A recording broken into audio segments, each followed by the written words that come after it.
they send you? If you're talking about your former buddies at Bell Tower, the answer is no. Wait a minute. You're Jensen, right? I heard that some of my former buddies have been looking for you.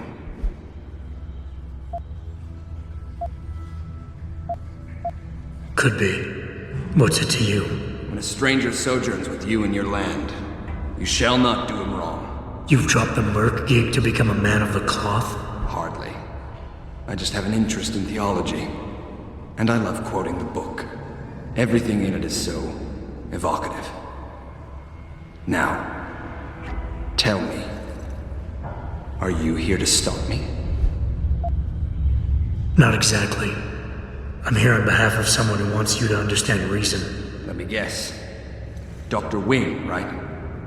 He's a good man. And I know he's only trying to do what he thinks is right.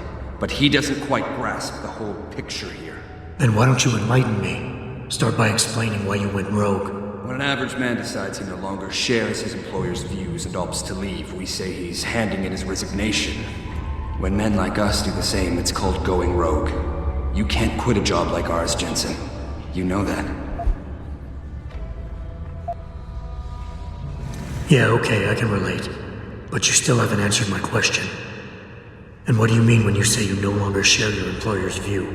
Back in the US, when I first got into the Army, I did it because I wanted to serve my country. I believed in its values. I believed in its government. Back then, I believed that by serving my government, I was serving the people it was supposed to protect. Nice sentiment. But you don't work for the US anymore, you work for Bell Tower. Times change, Jensen. You know the story.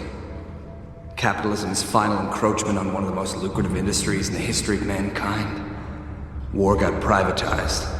The US military offloaded its special operations to PMCs like Blue Water Global and Bell Tower. I believed that as long as they were working for the government, they were serving the same cause. So when they offered me the chance to work on major operations at twice the pay grade, I made my jump.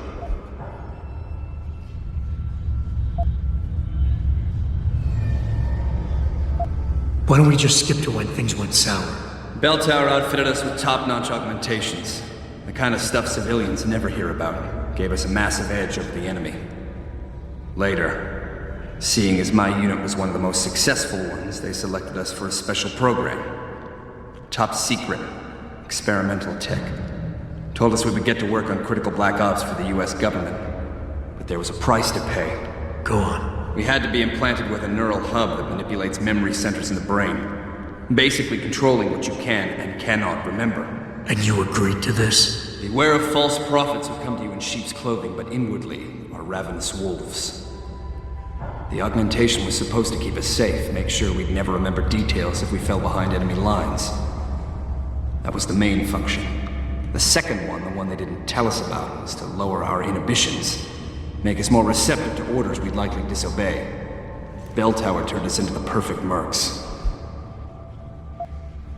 If you were so perfect, and the hub made you so perfect, how did it fail? How come they didn't outfit the whole agency? I told you the tech was experimental. After a couple of ops, I started experiencing memory shifts, remembering bits and fragments of past operations. Slowly, I realized some of these operations couldn't logically have been orchestrated by the government, and I was asked to do highly questionable things, even by professional standards. Aren't we all? Not like this, Jensen.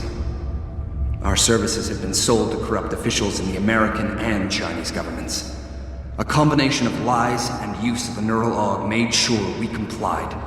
We were working for a shadow government, individuals corrupted by a quest for personal power. So how'd you get out of it? I confronted the project director.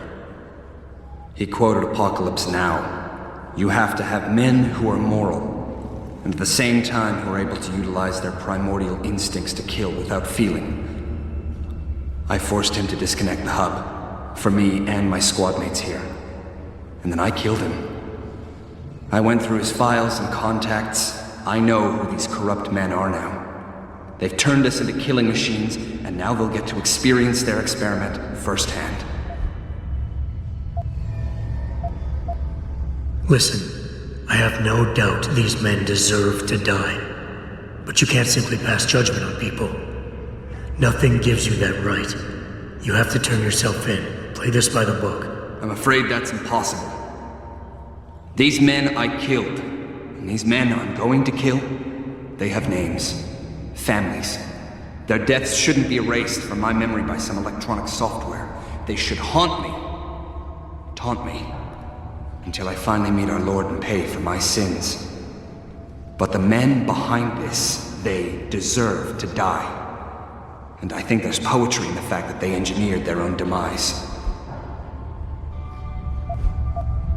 Listen, nobody here is saying you're wrong to think these men deserve to pay. I agree with you. But make them pay in accordance to the law, not by breaking it. It's a cute little toy you have there, Jensen.